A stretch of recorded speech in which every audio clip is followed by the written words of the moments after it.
I'm not saying I'm going to rule the world or I'm going to change the world, but I guarantee that I will spark the brain that will change the world, and that's our job. You have to make it. Chill.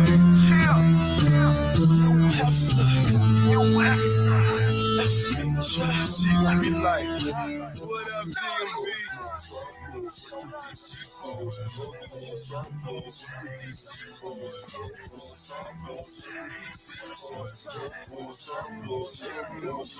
getting money whole time, fucking bitches whole time, rapping DC whole time. We getting money whole time, fucking bitches whole time, rapping DC whole time.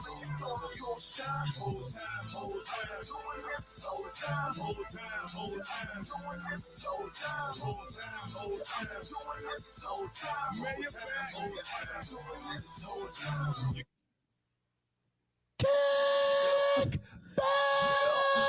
guys. JB, what's the name of the podcast? It's a pod named Kickback. A pod named Kickback. It's like a Tribe Called Quest. You say the whole thing. Welcome back to another amazing episode of A Pod Named Kickback. I am no breaks, no the righteous ratchet. If you throw it, I'll catch it. If you got it, I'll match it.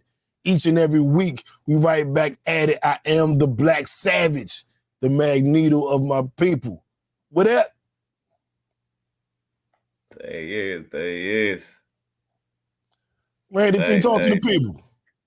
Hey, it's your man, the Randy T in the house. Man up Monday, all day, every day. You know how I do. Yeah, man. As y'all can see, it's a fellas only show. And so we got Clarissa out there watching. So it's the fellas and Clarissa tonight.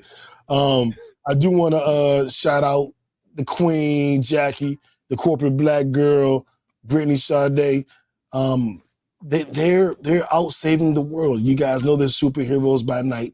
And J. Lou, who's on a flight, right. Who he might fly in town just in time to get on. Who never knows? But he was back in the DMV, handling some DMV-ish type things. So as I am sharing the show, I want to start off with shout out our sponsors. Don't have any. Interesting. But nah, man, I will shout out Mo's Marvelous Clean and shout out to my girl Mo. Mo, you did some crazy shit this week, but shout out to you. And I'm gonna try to get the toy bar, my sex room, back on sponsorship. They're gonna have to give me a rose, a wand, and maybe a fleshlight. And those three things, we'll get them back on the sponsorship trail. We gotta see. They gotta bribe you for them to sponsor you. Yeah, the sponsors supposed to get free shit. That's how that works. Aren't you supposed to get shit from the sponsors? I mean, Randy, I'm gonna tell you like this. Partnership. I may be wrong, but it's highly unlikely. I know you 100% believe that. Yes, sir, I do. Ain't that what the sponsors supposed to do? They ain't paying us nothing. Yeah. You should get a discount on something or some free shit or something. And those my people, by the way. That's all family right there. I know you know. I'm telling the Kickback because they probably listen like, damn, it was just another. No, that's all family. But I am going to tell y'all, I'm going to get a little bit deeper. But before I do that. What happened? Oh, it's Kira. What's up? I'm going to bed. Good night. Damn. Yeah. Hey, Kira, they go to bed early. My nieces, her and Alexa go to bed about 6, 7 o'clock. But I'm glad you saw the beginning of it. It's about to be real adult anyway. So go to bed. Good night. Sleep tight. Don't let the bed bugs bite. They got the PG part. Right. High low of the week. Now, high low. Who wants to go first? Who wants to go first, Rain? I think you got a real good feel-good story. I want you to go first. Man, I'm gonna combine them. My high was two of them. The Friday it started off, man. And my job, they had my company. They brought in for the end of mental health week. they brought in a guest speaker who just happened to writes one of my favorite books ever, Atomic Habits. So James Clear, he was the keynote speaker. So being in a room with him, getting to listen to, you know what I mean, just listen to it with. So he did an hour masterclass on Atomic Habits, and a new book that he's in the process of writing. So that was just incredible. And say you never meet your heroes. So I like, and while I'm listening to it was dope, is like I'm realizing like a lot of stuff from him. I'm like, I do this. This is where I got it from. I forgot. I was like, this way it came out at. All right, but that was dope. And then I had a friend drop in town, said she knew I love sushi. She asked me to meet her at a spot, man. Went to a spot. We sat in the sushi spot and walked through the door. Chef DC Chef of the Year walks through the door. Chef Tobias of Huncho. So shout out to Shotos for one. Best sushi spot in DC. If you in the DMV and you're looking for some sushi, they reservations only. So set it up first, but check them out. Then my man Chef Tobias Huncho, shout out. Go see him too, man. Best B.O.B. Support him black, man. He said so. Got to kick it with him, man. And he was on one of my favorite food shows that I used to watch, man. And it was like seeing one of us cooking. I was like, if I was in the kitchen, man, I'd be him. You know what I mean? So seeing him, man, and he sat down, he kicked it for a minute. Cool, brother. So that was like my high this week. So like Slim, I'm still floating on that. So I don't even got a low. Hey, what my round of applause there, damn it. I love that. I ain't got a low.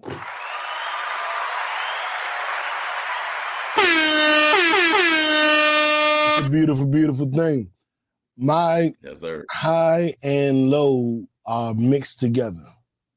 And I was thinking, like, don't want to talk about this. Like, fuck it. Podcast. Hey, I'm here to bare my soul. And I may be wrong, but it's highly unlikely. So let's talk about it. I was chilling, just, minding my own business. I'm out here. I'm going to say exactly where I'm at, but I'm out here in a nice 3-level home and that I shared with a roommate. I get word that my roommate is leaving, effective immediately. Oh, peace getting up out of there. Gotta go. Got to go. See you later. I'm like, all right, bet. I wonder how that affects me, and how, in this 3-level home. And I get a text from I guess the landlord, like, yeah, so just found out your roommate's leaving. You might as well go ahead and leave too. I was like, whoa, wow. What that got to do with me? I feel like automatic eviction came with her leaving. Right. I'm like, what? And I'm sitting there like, damn, I feel like when J. Cole stepped out the beef, and then it was Kendrick and Drake, but then J. Cole still kept getting shots. Like, I stepped out. I stepped out the beef. Yeah. Why am I getting shots? And then I was also offered the opportunity to take over the entire house at only at triple the rate. That's going to be a no. Oh, that's a bargain. That's a bargain. Yeah, exactly. Can't beat that. They love you. They didn't want you to leave at all. Stay here forever. At all. But luckily, I was able to find something that's going do your boy right. And I tell you, the saying, they were like, my God don't play about me. My God don't play about me, but my God also don't play with me. It's certain times when you're supposed to move. You're supposed to leave that girl alone, leave that job alone, leave that house, leave that crew, whatever you're supposed to do. And I BS and BS because I get comfortable and I get complacent. And every time the universe, God be like, you're not supposed to be here, right?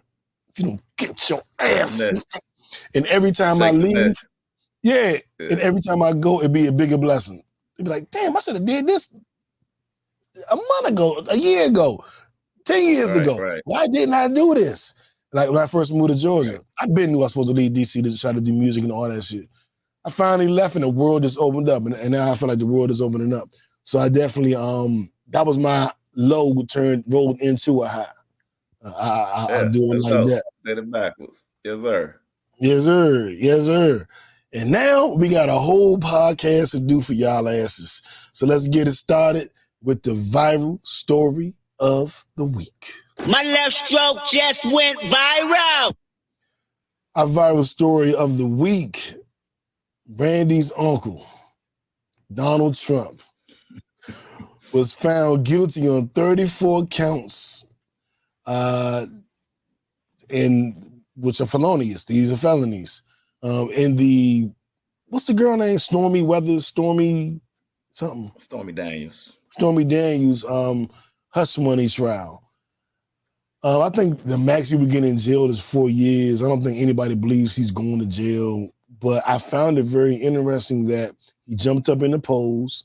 His supporters, I think he asked them all for $1, and they had a record-breaking, what was it, 80 million, something crazy that he raised. And it's like, and he's talking about the criminal justice system is unjust. I was sitting there like, Trump gonna be black so bad. And so now you gonna play the nigger god, Trump? You gonna play the nigger god? Like, really, Trump? You a nigga now? And it's just funny to me. But I mean, I'm not gonna lie. This kind of shit make Trump seem Teflon. Like, you are a convicted felon. You aren't an accused felon. You are a convicted felon who is presumably believed to win the presidency. That's craziness. She said that's what the T stand for, Randy Trump. Why gotta be me though? Why I gotta be the Trump supporter? Oh man. But I mean, I don't like Trump. Again, I'm not everybody else. We would have never guessed. Right, Nobody ever knew that. I don't think Trump. I don't think Trump is more racist than Biden. I'll put it that way. I ain't even sure Trump really racist, to my personal opinion. But I ain't gotta like him because he's not racist. I don't like all the other shit he do. He can love niggas. That's cool. Cool, white boy, love black people. I don't like none of the other shit you do. Now, if you really are racist, you can add that to the list of the shit I don't like about you. But I don't like Trump. I don't like really nothing about him. I liked him when I liked that he represented money back in the day when we was kids. Not kids, but in our 20s. He represented money and power and doing things your way. And he still does a portion of that to this Never day. Stop. A portion. He's still doing all of that. But he does it with no integrity. With no integrity now. And that's what that's the part that's missing. It's in a nice little neat box, man. Yeah, that's why I don't fuck with Diddy no more. I love what Diddy still for getting money, being a black man and doing this, but now I see behind the curtain there's no integrity. So I don't fuck with Diddy and I don't fuck with Trump. Cause I'm a man of integrity. I stand on my shit. So I don't fuck with niggas that don't stand on their shit. And Trump doesn't. But I do want to get your thoughts on this, Randy. He was convicted of 34 charges in this felonious case. You think he going to jail? Do you think this is going to propel him to win the presidency? Do you think it's going to hurt him? Like, before I get my thoughts on that angle, I want you to jump in. Now, there will be no jail time period for one. I mean, even if he wasn't the president, the former president of the United States, like if he got the maximum on every charge and they threw the book at him like a first-time felon, like he will get like 6 months. Like they said that would be with a judge being harsh. So it's not jail time. But the main thing that got this with me is that he can remain on the ballot as a convicted felon when, however, if a citizen is a convicted felon, they cannot go vote. They have lost their right. You've lost your right to vote. Hold on, Randy. Say that one more time. So how is it that a convicted felon can't even vote for you? Like, he might have lost a portion of his fan base, you know what I mean? Right. But not that much. I don't know. But I'm just saying, I just find that ironic that, you could be on the ballot. But I feel like he looking at it this way. All I got to do is win. And soon as they won, I pardoned myself. So all these other cases that's out here that's falling behind this, He's just trying to kick the can down the road till November. He gets sworn in. Like they can put him on probation. He can be locked up. They gonna let him. He gonna be on work release to go get sworn in and pardon himself. So when you talking about how it's helped, you saw what it did. You know what I mean? He raised a rack of money the next day. The next day. But the scary thing is the statement that he made. And I have different views on him, how I feel about him morally, economically, and things of that nature. But the statement that he made about the justice system, and as a black man, I see the justice system has not been kind to us either. But to hear him say it on his side now, okay, if you want to make that statement, we've been screaming that forever. Then now I like, if you want our vote, make it a campaign promise, right? Like put some weight behind it if you're gonna say that, because we've been screaming about this justice system been crooked forever. But now when this same justice system won't let you slide through like you probably been doing your whole entire life, right? Then now is your statement is this justice system now, and I think that for you to make that statement, for one, it can undermine democracy as we know it. That if we as a people stop believing in our system, like you was convicted by a jury of your peers, right? Now, the judge didn't say I'm guilty. Like it was a bunch of people in the room, and so all of New York, the whole city hates you. Like it's like we want to get a venue, move, and go somewhere else. Okay, I mean somewhere where you a district that you want in, like I don't know, like where do you go? Exactly. We'll see. It didn't hurt him. Yeah, and that's another reason why I don't fuck with him, because he wasn't saying that shit before, and he's steadily packing the Supreme Court. I think he put 3 conservative judges in his 4 years in office, which that's why Roe v. Wade was overturned. You know what I'm saying? I go out to the strip club. And beautiful black unicorn, me and her have unprotected sex. She get pregnant, we can't even get an abortion. You know what I'm saying? That's what he has done. And he's trying to overturn even more shit. That's why I don't want him in office. Like all the people get caught up in a lot of the frivolous shit, the campaign points, but very practically, they are taking us back to like the 50s. Like slavery ain't coming back. I don't want to be extreme, but the level that the things Trump is doing in the Supreme Court, the things he's overturning, the way he says he's going to let the police, he's going to pretty much take the police off the hook for any kind of criminal activity, any abuse, any wrongful shootings, they're going to be exonerated for going forward. And he's running on that. It's just kind of like, dog, like this is all bad shit for niggas. You know what I'm saying? Like, it's all bad shit unless you a rich nigga. But no, because the police can still kill you without getting and get away with it.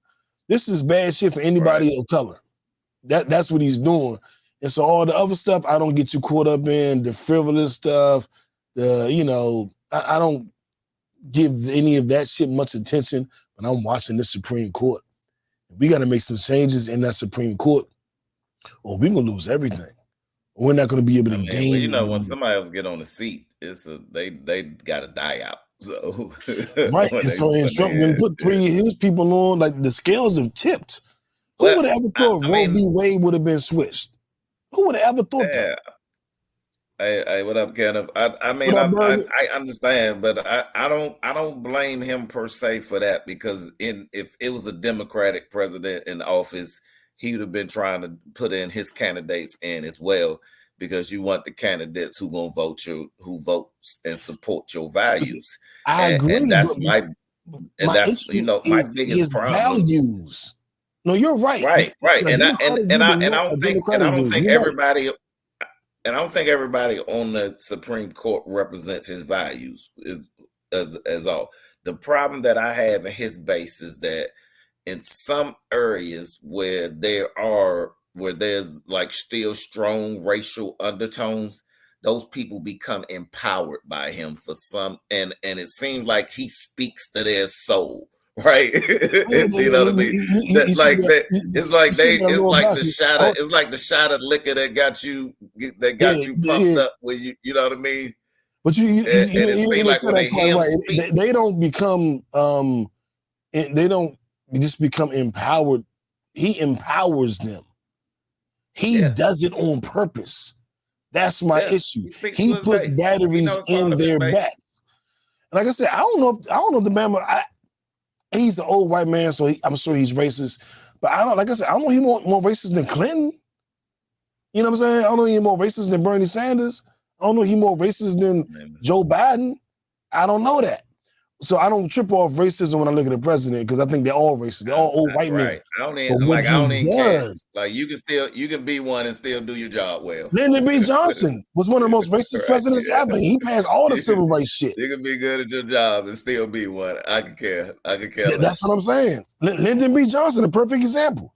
The president that passed all the civil rights laws was the most racist motherfucker ever. I don't care if you racist. I care what you're going to do in office. Are you going to preserve the nation? Like Abraham Lincoln. I know he was racist. He freed the slaves. He was racist. But all you going to do what's best for the country. I don't give a fuck if you're racist or not. Not if you're president. I give a fuck if you're racist or you my friend or if I'm going to date you or some shit. But as president, fuck out of here. Be racist. Just do what's right. And I don't think Trump will do what's right for the country. And that's my issue with him. He ain't going to do what's right. Yeah. I mean... I can't say that he's not going to do what's right for the country because I think that's why she called you Randy Trump. He wholeheartedly, I believe he wholeheartedly believes that he's doing.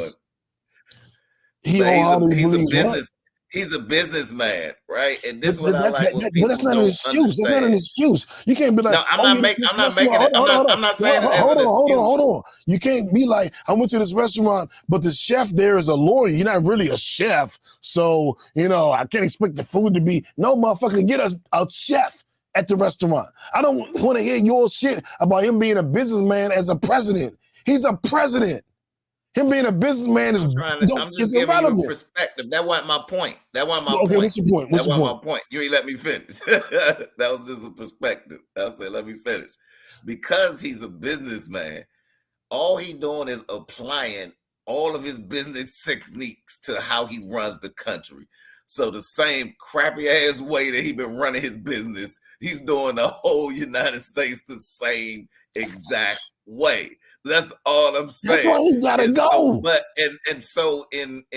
So economically, like some great things are happening, and depends on your tax bracket, right? Right, and then in others, not so much.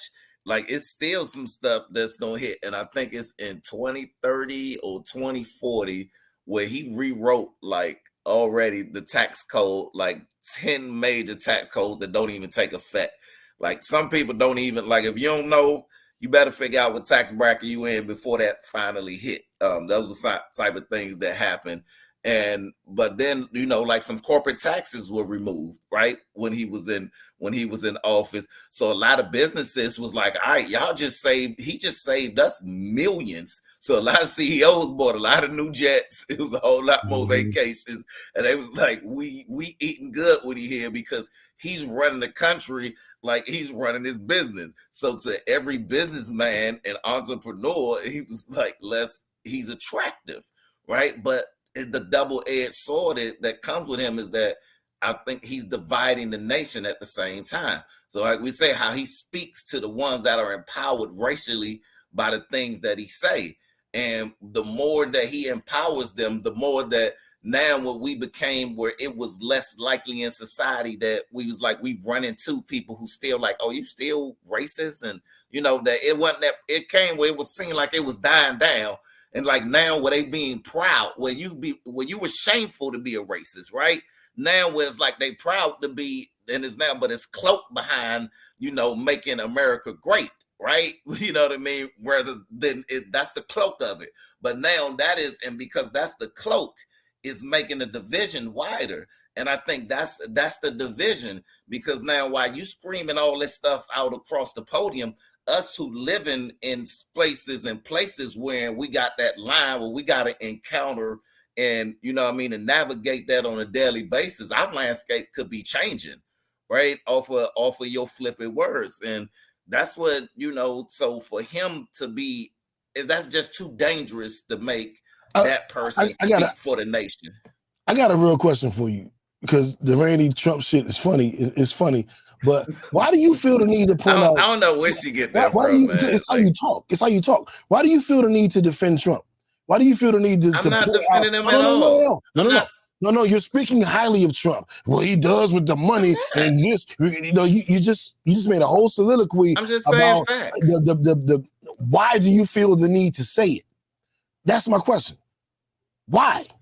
Why do you? Because you know he's divisive. You know what it stands on women. You know what he's doing with Roe v. Wade in the Supreme Court, and how he's putting racists in positions of power in the Supreme Court to overturn anything we do. You know he's empowering police. Let me finish. You know he's empowering police to kill unarmed black people with no consequence. Why are you bringing up the money that can be made?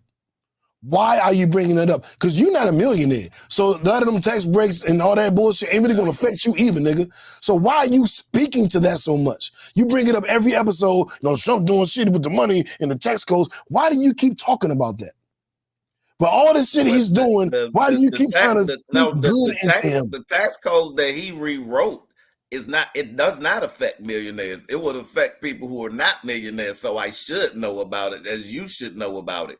But it was not a defense why do you keep because speaking to that? At the end of my statement was that he is too divisive of a person. So you don't know how you sound. To run our nation. I get it. So I'm giving a contrast to why, like, I see why some people are attracted to him and why it's an appeal to him. So it's not that I support those views or that those are views that I support and I get behind. But when I'm just giving a bias. Do you see why you're called Randy Trump by people that listen to the podcast? Do you understand why, or is it confusing? No, okay. Now I'm telling you. I'm telling you why. Because for some reason you keep trying to speak good about Trump. It's like you can't not do it. Every week we talk about some racist shit Trump did or some dumb shit he did. You feel the need to always bring up, yeah, but the tax codes he's writing is going to be good, and it did. You keep doing that every week. I didn't say they were going to be good. I just said he did. So everybody that watched the podcast tripping and like, come on, dog. Like, you're being called that for a reason. I said the corporate tax. I'm telling you, hold on. The corporate tax that he eliminated. Listen to what I'm saying. Every episode when Trump comes up, you feel the need to say how he does good tax breaks for people that make a certain amount of money and how that's a favorable thing. And every episode. So why if we talking about Trump raping women, if we talking about Trump paying, hold up. If we talk about Trump raping women, hold up. If we talk about Trump raping women or banning abortion or getting convicted or getting off or may win or may not win, no matter what we say, you always go, yeah, you know, Trump did these tax laws and it's going to be great in 2030 and the things he did with the taxes is going to be, we should know about it and it's going to help people that's making a certain amount of money. You bring that up every week. That's why people think you support Trump. I do. Because you just bring it up. It don't be the topic of discussion. We be talking about Trump. Trump may have raped this woman. Well, you know the tax laws that Trump did is going to help people that make a certain amount of money. Like, you keep saying that.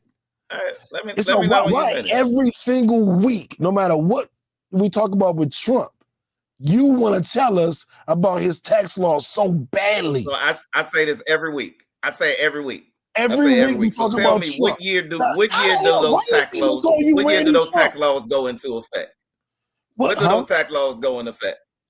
When do those tax laws that's not the point of the discussion. That's not the point. But the point of the discussion, you say I bring up the tax stuff. You said I bring up the tax stuff all the time, and I'm answering the question why. That's a fact. That was that. If you don't know, all right. Let me tell you why. Because there is still time for people who support or who don't support him to be before they get into action, for us to still take a look at them and to understand what's going to happen when they do go into effect.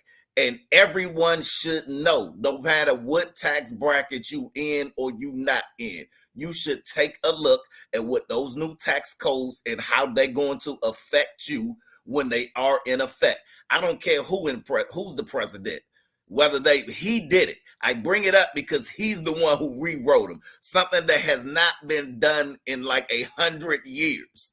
He did something that he did, and ain't nobody saying nothing about it. So yes, I keep talking about it because if you don't know about it, you need to know about it. No, I'm not. It ain't that I'm happy. It's just that's how you take it. You took it as I'm supporting. You took it as I'm supporting that. You took it as support for Trump. That I was supporting him.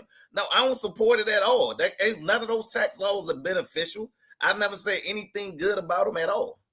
At all. You said several times, I make money. I make more money when Trump in office. You're gonna make more money. And I told you, don't stop saying that because the information. I said the Burger King worker ain't gonna make more money when Trump in office. So stop saying that recklessly, having every fucking nigga think. Why do you think I said that? I literally said maybe 3-4 weeks ago. I said about 3-4 weeks ago that you got to stop saying we make more money when Trump in office because you're going to have the dumb nigga at Burger King thinking he going to make more money.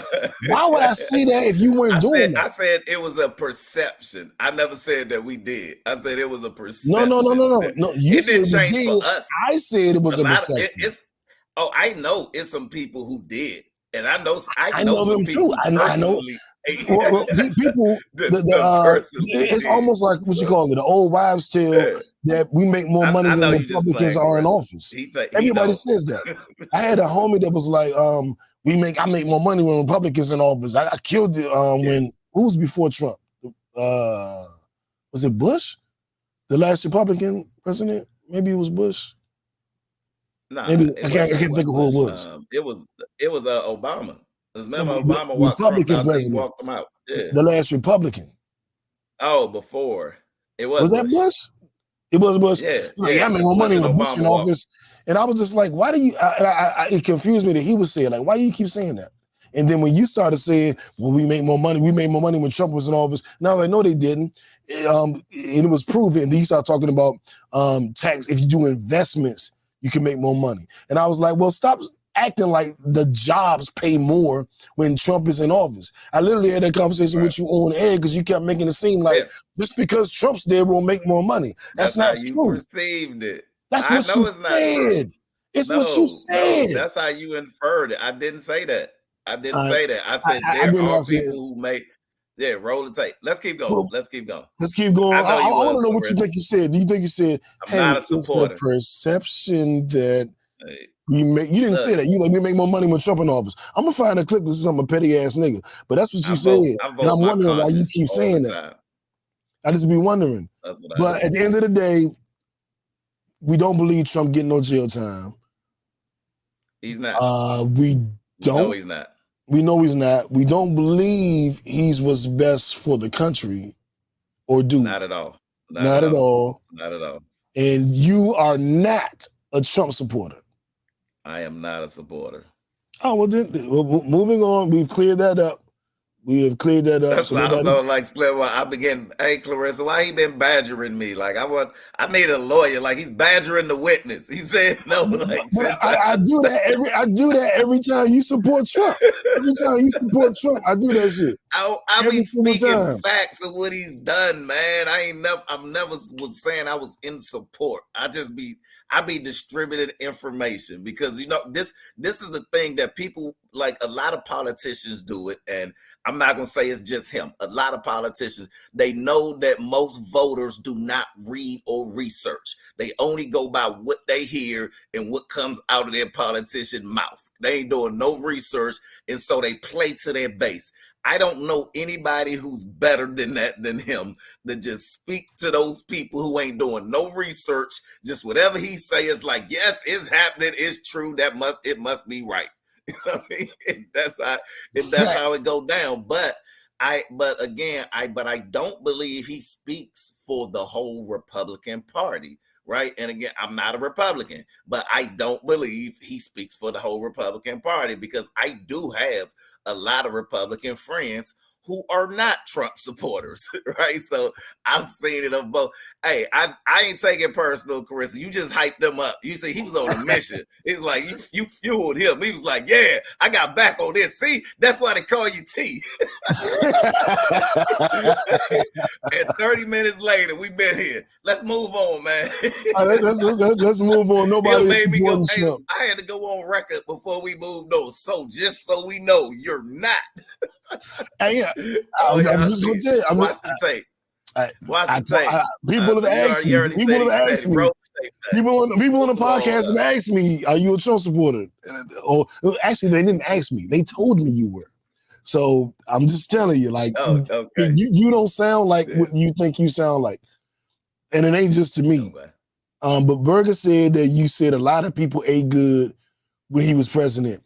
But saying that, I don't think you understand, because when you say that and that alone, I got it. Out of context by itself, that's a reckless statement. That sounds like a statement in support. Yeah. If I say, man, did he help the whole hip hop community, man? That's a bite. That's a bite. So yeah, out of context, it does sound like that's a supportive statement. But when I say that in context, I have personal friends who took advantage of laws that he was changing because they could. It was stuff that I couldn't do because I ain't live like that. You know what I mean? But it was stuff that he did, and because of the reach that they could. So I was like, I saw checks that they were getting directly because off of laws and things that he changed that he had going, and they was taking advantage of. And I'm like, man, the people who really need this can't even get this. You know what I'm saying? And like y'all and look, and I'm out with them, and they just blowing the money. And this is my issue with that, because if you and not to tell you how to talk, because I would never, but a complete statement is, I've seen the fucked up shit Trump's did. I'm not a fan of any of this shit, but I do know some people that ate when he was in office.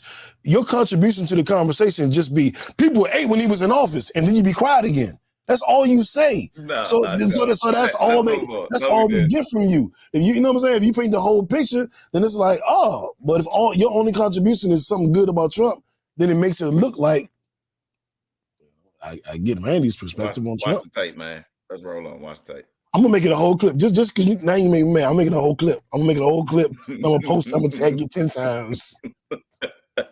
You better not. All right, and if you see it in the Trump ass, you better. And he get elected, it's gonna be your fault. Damn. You're gonna be a supporter. You're gonna be a supporter now, distributing his information. He'd be like, you're gonna be a supporter, man. You're gonna be no breaks Trump knew. And I tell you, I may be wrong, but it's highly unlikely. But I'll tell you this. This is something that's interesting to me, man. A young lady I know texted me one day and was like, I think I have a praise kink. And I was like, praise kink? Is that like some church stuff? Like praise and worship? Like, what you mean? Well, a praise kink, I guess it's the new thing. And it's all over social media. And it's basically where people want to be praised for what they do, what they don't do, whatever the fuck, for who they are. And that turns them on, pretty much. That eroticizes them. I'm gonna get an example out of that, man. Specify people who listen. They need you to subscribe. Give us an example. For a woman, because I might be thinking of this all wrong, and I hope I'm not. Well, okay. If I am, I might be concerned. So what it really, I was wrong, but I thought at first, but what it really is man, I love the way you cook. Like the house is always clean. That's because you're praising them. Kink of that. They get turned on by compliments. Essentially, they get turned on by compliments. So like, you really clean up well. I love this outfit. Like this, you always pick out nice dresses. You like I don't know what I would do without you. Like you are the consummate mother whore. You know what I'm saying? You're the ultimate wife. You know what I'm saying? I guess to a man, like, oh man, I love the way you pay the bills and you work hard all day. You never complain. I love the way you trim your beard. The way you discipline the kids is amazing.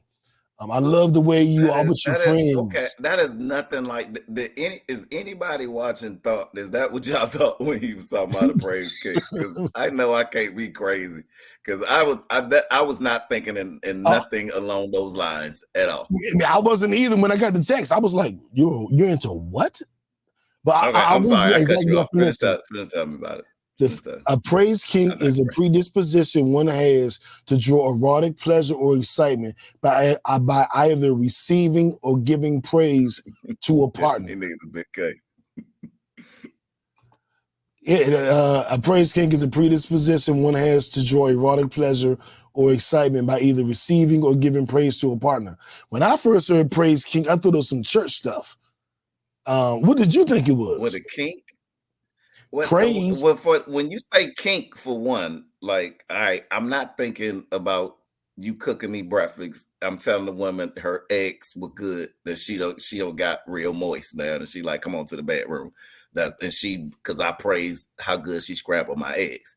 So me personally, like, and no offense, no offense to any of our women who are listening. I solely love you and protect you, but I thought that this meant, like, I'm telling you that if you're real good, so just say if I'm married to Karen Superhead, and you know we've just had a session, and I'm just like, hey, you did a really good job.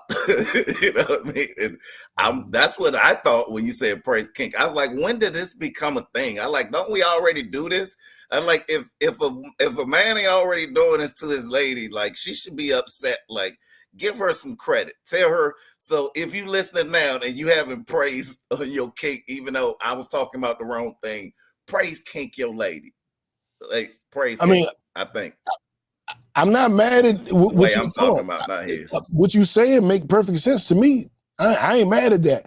That's just not what they say it is. You know, someone with a praise kink. That makes no sense.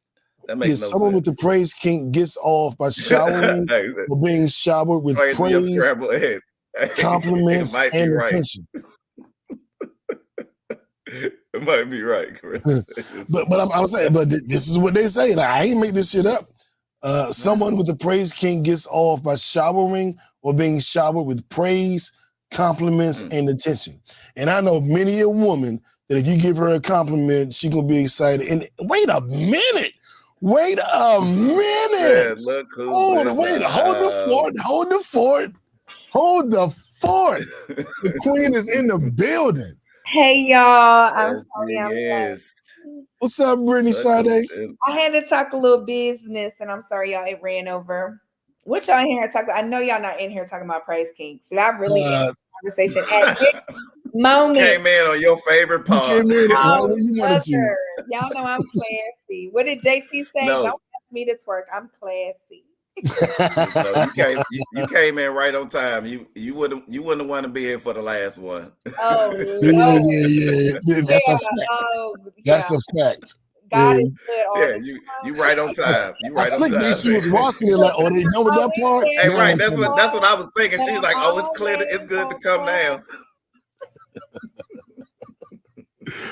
Oh man. All right, okay, well, Brittani. Let me ask you. So we just defined what a praise kink is. Do you know what it is, or do you need me to define it for you? So I looked it up.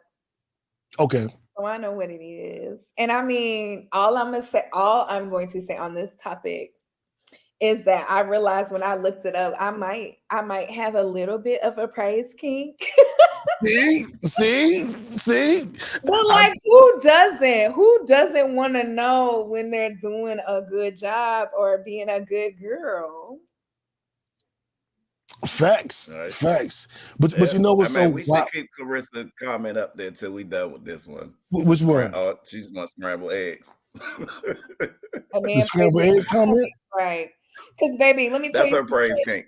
Eggs seem like an easy thing to make, but it's not, because it's real easy to get some eggs that are not scrambled good. So I know that's right, Clarissa. You make good eggs. How you be making eggs? Scrambled soft with cheese, or like what you be doing, sunny side up, or what, Clarissa? What is going on? I was really making scrambled eggs sound sexy. What are you doing? What are you doing right now? You gotta relax. You gotta relax. You gotta relax. Right. She done sexualized the I eggs. thought all wrong about it. Yeah, and Randy was saying, and I don't think he's wrong, because that's what you would think. My initial thought was praise kink had something to do with praise and worship or something. His initial thought was praise kink was like complimenting your woman while in the act, while in the physical act. Oh, baby, you're doing this good. Baby, you're doing that good. But a praise kink is really just giving your woman compliments and attention and that exciting her. So that's what she said. Well, Randy likes side up eggs. That's why Clarissa I feel like she want to know her eggs are good. I love it. Yeah, and okay. And y'all know I love eggs. I want one thing that would be a praise kink for you, that you want to be complimented on, that if she say that, you can be like, or he say that, you can be like, you just messed up.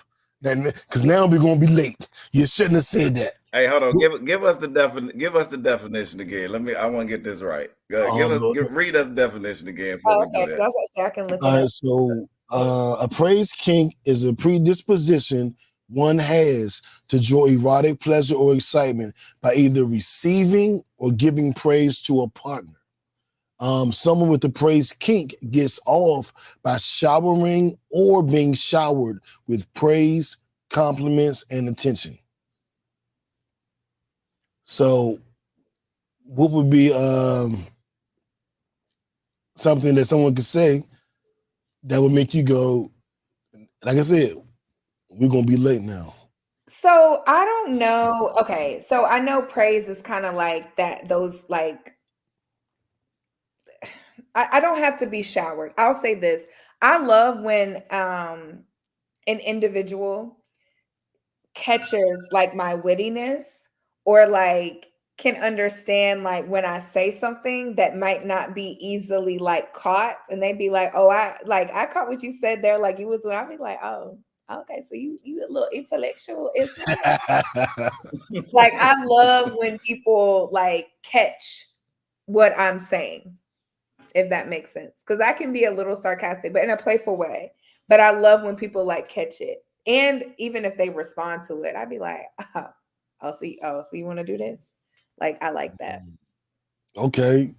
Randy T. I don't know how to follow that, but Randy, like, just tell me I'm cute. Like, that's it. Nah, I get it. I don't know. I'm the same way. I guess I affirm myself, so I'm not always looking for praises, but I would be with, for me, like, because I am a cook, what turns me on, like, if I like to watch, if I make you some good scrambled eggs, Carissa, like, I'm enjoying you enjoying them. Like, that's like, I'll just be there like this and just like, I'm getting it. That'll get it for me. You ain't gotta say nothing. Now he watching like, light 'em so up. Is it good? You like them eggs? Oh, I already know they good. I'm just watching them go down.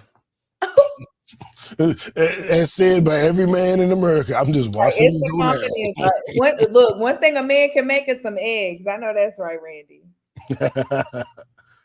I do what I do.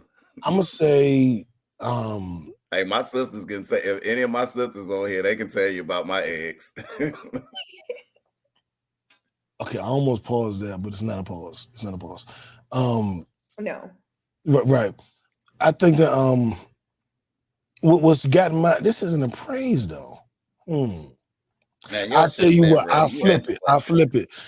When a woman does something that makes me vocalize a compliment, I'm impressed by her. And I'm intrigued. If I gotta go like, damn, that's a nice outfit, I'm like, that's not a good one. It's it when you shower praise. It is yours. I have nothing. When you shower praise, because I don't just think, I'm sitting here, I'm just gonna start complimenting all the women that walk by. But when a woman evokes that out of me, like, or she, like you said, if she get a joke or something, or what, I'm just like, if I say a compliment, I'm usually like, shit, okay. But it has to be evoked though. Did you hear him? When a woman makes me want to say something, that turns me on. He said it has to be evoked. Boy, if that ain't self, he has to make an involuntary action. My to first be evoked, an response involuntary action has to be activated for me to give. Then you will receive a compliment. That is hilarious. You have moved me. You've moved my insides to do this. Right. Facts. I mean, facts. But I also, so I'm a unique motherfucker. Like, I'm not Christian. I changed my fucking name to after now it's freaking I couldn't get a damn passport in America. Selfish praise. I mean, I won't go say it. So I'm like, you know, so I'm a different type of cat. Like I changed my name. I done mocked with the people. I done taught the little kids in the neighborhood. I got all, you know, I've done a lot of pro-black nigga shit. Like I be in the community. Like I done done a lot of Big shit. K just describes you perfectly. Can I finish what I'm saying? Thank you. So when a woman appreciates that side of me, you know what I'm saying? Like even like with the podcast, like I'm doing this. It was internet radio, then it was internet TV, then there's a podcast, and this show is basically me and my friends, and this show has been number 9 in the United States of America. That's pretty big for an unknown nigga from DC, and it's been number 1 in countries all over the world. And sometimes I think like I wish we was as big as Joe Budden. Sometimes I'm like, dog, I'm just a nigga with a little mic, and I done been number 1 in Angola. Like, how the fuck that happened? So when I had a woman say, I love your podcast, like you really, you know, like you killing it. I'm like, oh, you get it. You appreciate it. Cause it's like, it ain't, this podcast could easily be like, these niggas be going live every week. And it's like, you could look at it that way. But when we number 1 in several countries, it's not just that. So I think sometimes the compliments that I don't normally get, when I get those, I go like, oh, you get me. You really see who I am. Mm-hmm. So I hope that was better. Yeah. that was. But and White on that one. Shout out to Denmark. Like we love y'all. We've been trending over there for a minute. Like we got to visit there. Like I don't know how we keep hitting over there. Come there and do a live show. Like I don't even know what they do there, but like we always high over there like every week. Like so, hey, we love y'all, Denmark. Keep watching. Hell yeah! I'm about to pull up a couple of the. I'm gonna read them all. I'm gonna put up a couple that we trending in. Denmark, as Randy said, New Zealand, Kenya, of course, the United States. But it travels. It be traveling. It be weird shit like Ireland. Like, why are we number 1 in Ireland? What the fuck just happened? What was we talking about? But that gets me going. And we're gonna move on to our it's the mayor. Stay fly, stay high.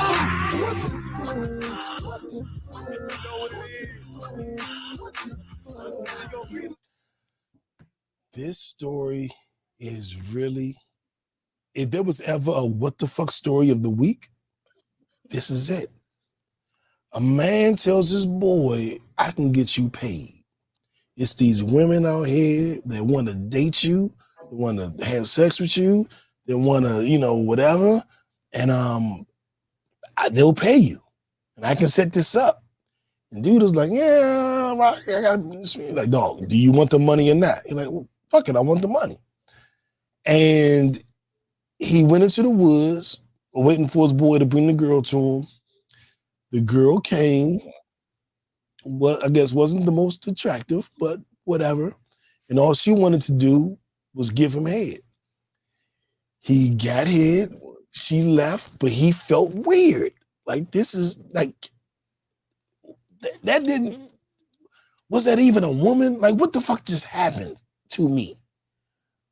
Which is all kind of red flags in my mind. Like, you wasn't sure it was a woman. What the fuck is going on? He got paid for it? And he got paid. So then he goes to his boy's house and like, man, it was some weird shit with that last woman. I don't really know what it was. He's like, but I got another one for you. Okay. So his boy went into the back, grabbed what he thought was a woman. She came out, went into the room, and she looked just like his boy. And he's like, not only do I think you're not a woman, I think you're Reggie. And now his male friend is being charged with sexual assault after telling his boy that he can get a girl for him, and then he dresses up as a woman to give him oral sex and pay him. This is the craziest what the fuck story I have ever heard, because it's no way in the world Burger gonna come into my house dressed as a woman and I'm not gonna know it's Burger. They got some freaky shit going. This is in DC too. I hate it. Well, Virginia. I hate that this is part of the DMV. This is the wildest story. Won't claim VA. Yeah, this is the wildest Don't story do that. I've ever heard. Don't do that, because VA is my roots. Don't do that. Don't do that. Let me find out Brittany got some DMV in her. Don't do that. Oh, both my parents are from there. I spent all my summers there growing up.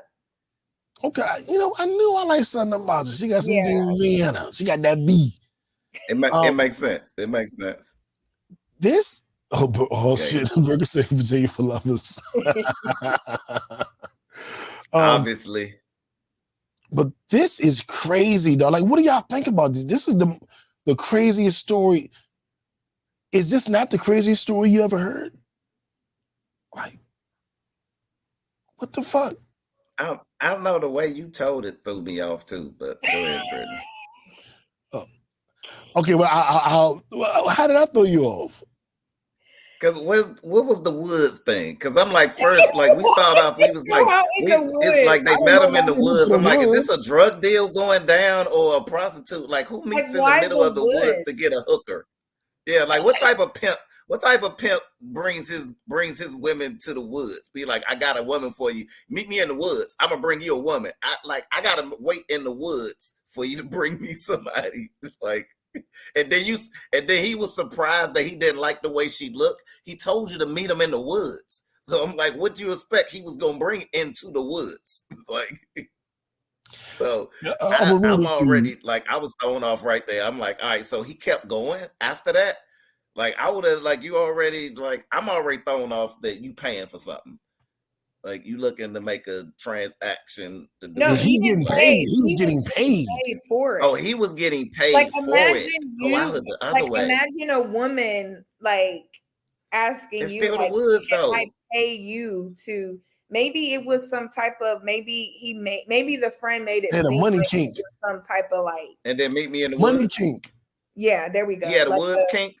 He had a woods money kink. kink. Like a different type of, like, you know. But I'm gonna read this shit to you. He watched Brooks, so they get into the woods, and he's an eye dog, where the girl at. And the dude named Brooks said, I'm gonna go get her. He watched Brooks go into the woods, into the wood line with a backpack, and a few minutes later, what he believed to be a female emerged from the wood line and sat next to him. No, he The wasn't victim saying told clothes. police that because of how dark it was, he was unable to completely see the person's face. The victim said as the person touched him with their hand, he felt as though this person's hands were pretty big for a female, and that he became suspicious that the female may be Brooks dressed as a female. The victim told police the person began to give him oral sex. So he already thought it was his boy. And then let him keep going. Let him keep going. He got to keep going. Has given oral sex. He observed what he believed to be an outline of a beard, at which time he began to think the person was not a female and in fact could be Brooks. The victim said he became scared and faked an orgasm. And how do you fake an orgasm with head? Right. Yeah, how does a man fake an orgasm? No, we can fake orgasms. We can fake a beard. If you see a beard, you felt the beard. Like, how do you fake an orgasm? Because nothing is coming. But if you're in a condom, if it's a condom, you water is gonna come out of. But no, I agree with you. But if you fucking, so there's no way to fake it. If you fucking, not as a man. If you fucking, with a condom on. You said they was getting oral. But right, that's my point. Is you can't fake it with oral. That's the thing. Yeah, you can't fake it with oral. Nah. You know, I just feel like, you know, yeah, like literally all you can say to this is WTF. It is the ultimate what the fuck story. I'm gonna read some of these. Burger say it sounds like an episode of The Shot of Me. Then I don't need to finish watching The Shot if shit like this goes on. I only saw season 1. D said what he believed to be exactly sketchy run. Burger said he was just geeked out for some top. You can't be that unless you in jail. I don't know how the fuck you that geeked out, but okay. And so like she gotta walk away. So she waiting in the woods. So she waiting deeper in the woods by herself somewhere. He said Slim said he walked off into the woods to go get her. So he already walked you into the woods and be like, I'll be right back. I'm going to get her. And then he never comes back. She just comes back by herself. And you ain't ask where your man at. Like, where your man at? Right, where you go? Imagine being the judge that has to like hear this story with a straight face, or even being like the prosecution attorney. Like, imagine like telling this story. I can't. I'm having a hard time telling it now. Well, I'm gonna read a little bit more, then we're gonna move the hell on. But this shit is crazy. So a few days later, he met up with Brooks again at Brooks's house where he was supposed to be set up with the female. He wants more. Brooks told the victim that if things worked out, he could begin getting paid by these women to have sex and oral sex with them. Yeah. Brooks told him to go into the bedroom and advised he would be back with his girlfriend. Get that girl from the woods. The victim advised he witnessed Brooks go into a bedroom, and several minutes later, he observed a female-looking subject emerge, and he recognized this female to be Brooks dressed as a female. The victim advised he left the scene, and no sexual act took place. Yeah, come on. That's why he came to the house. He came to the house looking for the girl from the woods. Like, that girl from the woods live here. Right. Yeah, she was putting it down. Jesus. I don't know what to say, man. Like, what up, sis? Like, no. I don't even know. Let's move on. That story. Let's get the hell up out of here. Because I don't even know what to think about that one, man. They should have got the Don't Be Dumb award, too. So dumb. You are really dumb. For real. But I decided to give this one to Lenny Kravitz, whose new album is fire. I'm a big Lenny Kravitz fan. The new album is really good. I forget my favorite song on there. I'm about to tell you right now. And it's on a Pod Named Kickback playlist. So we always talk about the playlist if you have Apple. The song by Lenny that I love is Stuck in the Middle. Matter of fact, before we get into this, just because I'm going to let y'all hear a little bit.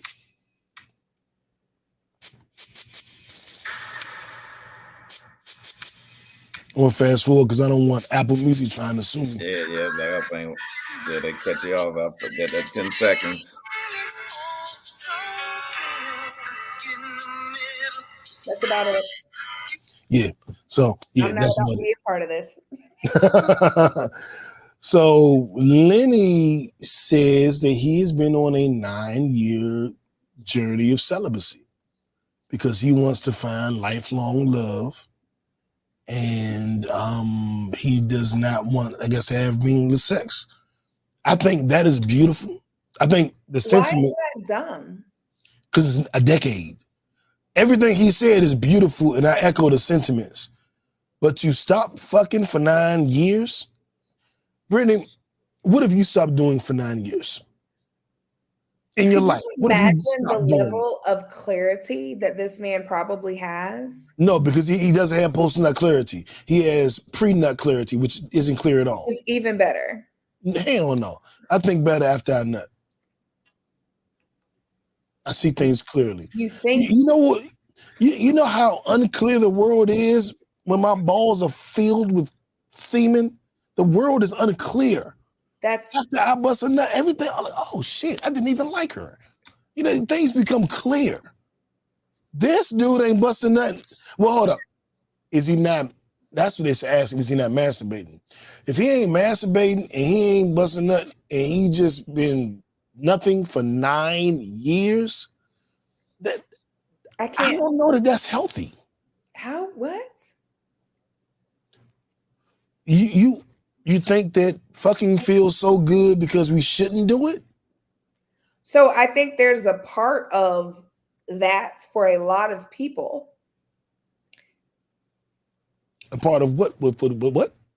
A lot of people like to do things that they know they shouldn't be doing. It's that adrenaline, right? Yeah. That's why you have that clarity. I don't even like her. It was your balls talking, not even you in the moment. So again, I say, think about the level of clarity that Lenny has in being able to determine whether or not you actually like. I feel like that is a thing. Like when you take sex out of the equation, imagine how many people that you have dealt with in the past that you were like, outside of that, there was nothing else. Unfortunately, quite a few. I know. So I don't think that he deserves the dumb award. Now, I mean, I don't think that's dumb. I think that that is something that's very difficult to do for people. Brittany, now I'm gonna ask you a question, Brittany. Have you ever gone, well, Randy, this is both of you, I won't bring you on the spot. Have either of you ever gone 9 days without sex? Yes, come on, Have Noob. either of you gone 9 months without sex? Yeah. I have. I've Have either of you done gone 9 months. 9 years? I have not gone 9 years, but I also I'm not down 9 years.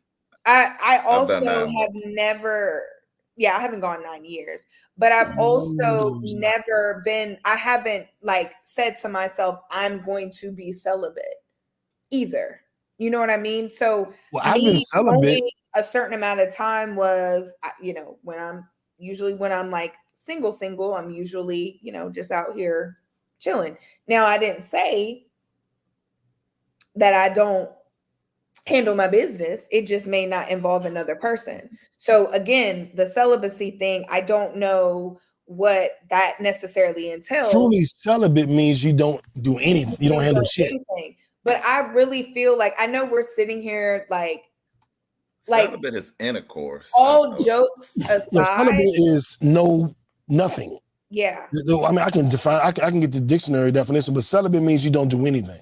Yeah. You don't touch yourself, you don't nothing. I just feel like that, like, honestly, I applaud anybody that has that level of discipline. And on a serious note, you know, I really do. I applaud him because that isn't easy. There's so much temptation out here. And I mean, he's Lenny Kravitz at the end of the day. I mean, even the old Lenny Kravitz is kind of, you know what I'm saying? He kind of fun a little bit, you know what I'm saying? The ladies, like, the ladies was in the comments like, what? I'll see this tomorrow. Oh, whoa, I gotta relax. Yeah. Okay, well, Clarissa has gone years without sex. I have not, and Clarissa, you are not a man, and you are not Lenny Kravitz. I don't knock anybody for being celibate. There's really no reason to knock it. Like, you are not in the space where you want to deal with that. What I question is, when it's 9 years, why haven't you gotten back to a healthy space? To me, you're still the problem. It's been 9 years and you haven't found yourself in a space. Y'all are looking at me like I said I voted for Trump. What's going on? But okay, just because he hasn't necessarily, when you say a healthy space, do you mean because he hasn't found anybody? Like, why are you saying he's not in a healthy space? He said he was going celibate for a purpose. Right? Right. Did I miss something? No, he did. Y'all continue while I'm gonna do some Googles. While he find to clarify the comment. But I mean, I think it's even harder for, if you say why he haven't, for somebody like Lenny, I think it's really harder for you to find somebody that's true, right? Mm-hmm. I think it's hard now, even if you're not Lenny, to be out here and just as a regular dude trying to navigate and seeing who real out here, you know what I mean? And for somebody like Lenny, every night after night, it's thousands. You know what I mean? So like, ATMs are crazy. like how you, yeah. I'm like, how you know? And then they all dimes. Like ain't nothing coming his way that's not attractive at all. You know what I mean? At all. So that's already at the highest level. So now you can't even take beauty into look. Like that ain't even a qualification no more. Like now I gotta talk to you for at least 30 minutes. You know what I mean? I don't even care how you look. And two, it's even more. So think about it. It's just as hard for a man because, and it's probably even harder for him after, like, especially if he's having conversations and saying, I'm celibate, because that's just like a man with a virgin or a man with a woman that he knows isn't necessarily DTF. Like it makes you want to almost conquer him in a different way. And so it probably makes it even harder for him to trust what's happening around him because we are beasts the same way you guys are. It just shows up differently. So imagine a woman who already wants a man and he's like, well, I'm celibate. Oh yeah, she's trying, baby. What? That is a championship. So it's probably made it even harder for him in like no pun intended. People. Wait, what? You said it probably made it even harder for him. Yeah. Pun intended. Yeah. I mean, I'll say this. I don't understand. Clarissa says she finds him sexier after knowing this. I don't know why. That doesn't make sense to me. Think about it. A man. I don't want a good girl. I don't want a good girl. I don't get turned on by virgins. That's the problem. Virgins don't do nothing. I want a woman who's been. That is the problem with a lot of men. I thought you said most men are like Lenny, or like they want to conquer the virgin or something. What? I'm a fucking virgin. I'm almost 50. Don't twist my words. What'd you say? I said that probably makes it even harder for him because women want, like, knowing that he's celibate, that makes women want to like get his draws even more. Because it's like, oh, he's pure. Like he's without. Yeah. See, I never saw a woman who didn't have sex as pure. I mean, I guess they could be pure. I saw them as just not having sex. Like, but you are a very, very sexual being. So you have to speak for yourself. Right. Well, I said me. In general. Because this is how I look at it. Like, I know women who make one guy wait because they really like him, and they fuck the other guy because they don't really like him. So I don't hold. There's no virtue in you making somebody wait to me. That is a different conversation. This man is celibate. Right. So there is no, I'm not having sex with you. This is, I'm not having sex at all. It's a difference. And so what I'm saying is, can you imagine like the difference of, okay, sex is out of the equation. So how are we going to stimulate each other without the physical? Like, I could not imagine having a conversation with this man. It would probably be the most like, now I want to just talk to him just to see where is your mind is. You're saying that because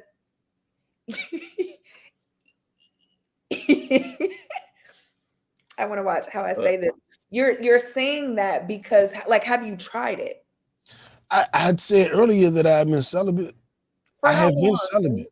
How long? I was celibate for probably. I was intentionally celibate for about 9 months, 8-9 months. But I'll tell you what happened. I broke up with one of my girlfriends at the time.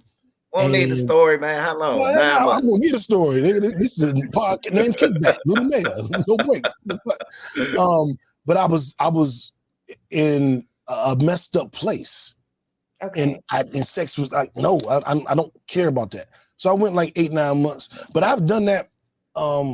I've done that once or twice. Usually, if my money ain't right, I ain't fucking. I'm on my grind, and everybody get the fuck on. But 9 years, I don't know if y'all are really giving credence to what 9 years is. But so basically, you're saying when I don't feel like myself, I get celibate until I get back to me, and then I get back to doing what I do. You literally said when my money's not right, I got out of a relationship, I don't want it. This man is literally saying, I am taking sex out of the equation because I want to find someone that I can connect with outside of sex. Those are two different reasons and purposes. You did it for you. He's doing it to find a partner that also can connect. I'm telling you, sex for men and women, it is cloudy. We can sit here and joke about it all day, but on a serious note, everything. You know, when you have the chemistry and stuff like that there, you will be bamboozled into thinking that means you will be bamboozled into thinking you're in love. And you're not. No. So I think that is why it's easy for him, because his purpose was not for himself. It was for him to find somebody with the like mind. Right. You just kind of shut me up, and I'm gonna tell you why. I was looking at it differently. Mm-hmm. And what I was about to be like, I was about to say something that was going to be very hypocritical, and I caught myself like, oh shit, she just broke it down for me.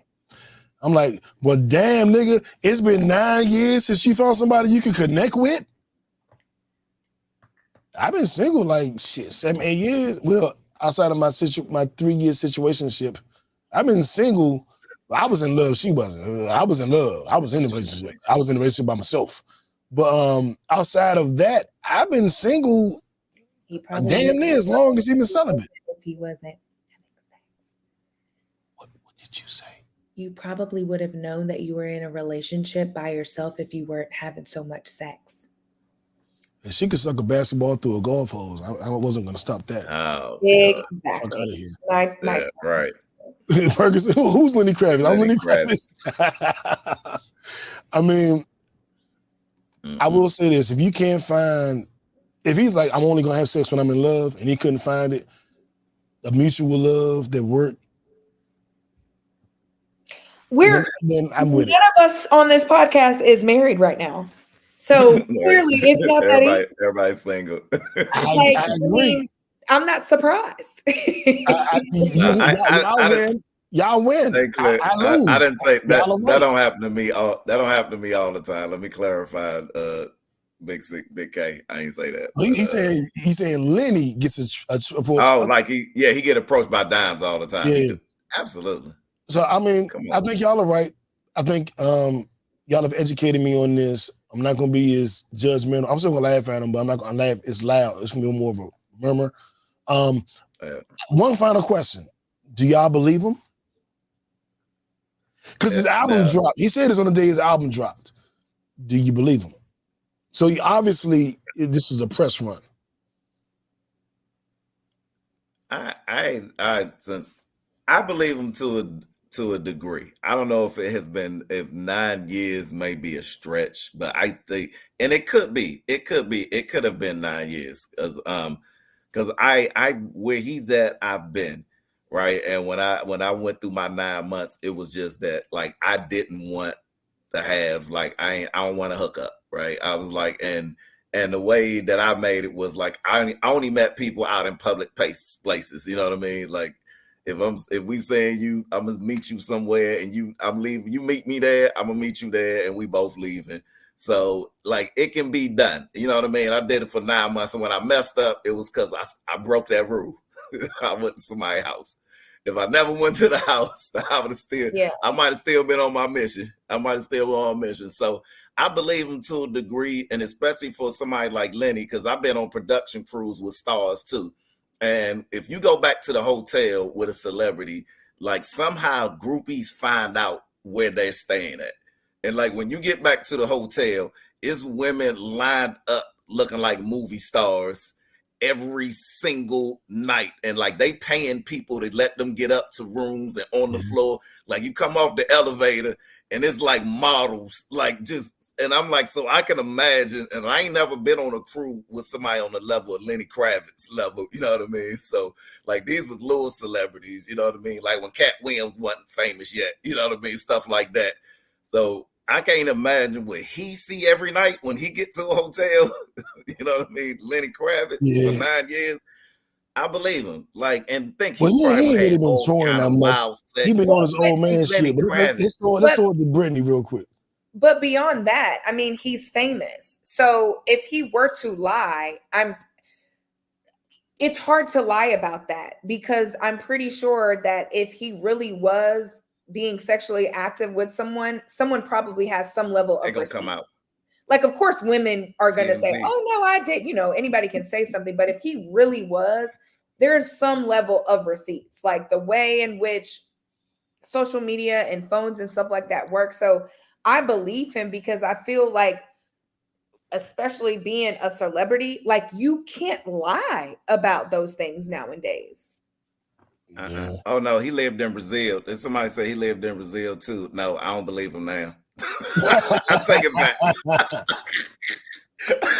She gonna come out in 3 years from now. It's gonna be in Brazil. And plus, when you were old school, I take it all back. I didn't know he was living in Brazil. No, Boom. I take it back. We old school players, women ain't gonna speak out of turn. You know what I'm saying? So Lenny Kravitz is 59 years old, man. I'm sure women ain't speaking out of turn if you say, I'm doing this for my album, I'm doing this for publicity. They ain't gonna be like, I fucked them. They're gonna be like, yeah, baby, get that money. We need a new Bentley. Right. Yeah, if y'all think that's how women work. A lot of women out here are more so out for notoriety than what they think they might gain in the And that's why I say old school player. Lenny's 60. He probably but he's in not, their 40s. if he was out here doing something, he would not be out here doing it with no 60-year-old woman, please. I'm saying women in their 40s. Right. He fucking grown women. He ain't fucking the young thoughts that's trying to exploit. How many 50-year-old, 40-year-old women you know exploiting niggas on the internet? It's all the young chicks. A lot of them. Most of them are 40, claiming to be 33. Jesus Christ. I just feel like I'm choosing a bear over women. I'm choosing a bear. You're so silly. I feel like there's we don't have a reason to not some of them out there. It's some of them out there, man. You got some powerful CEOs in their 40s and 50s, and like they don't even want a relationship. Like, but how would he meet them though? Like, that's a different. Well, let me because I've met. It depends on your circle.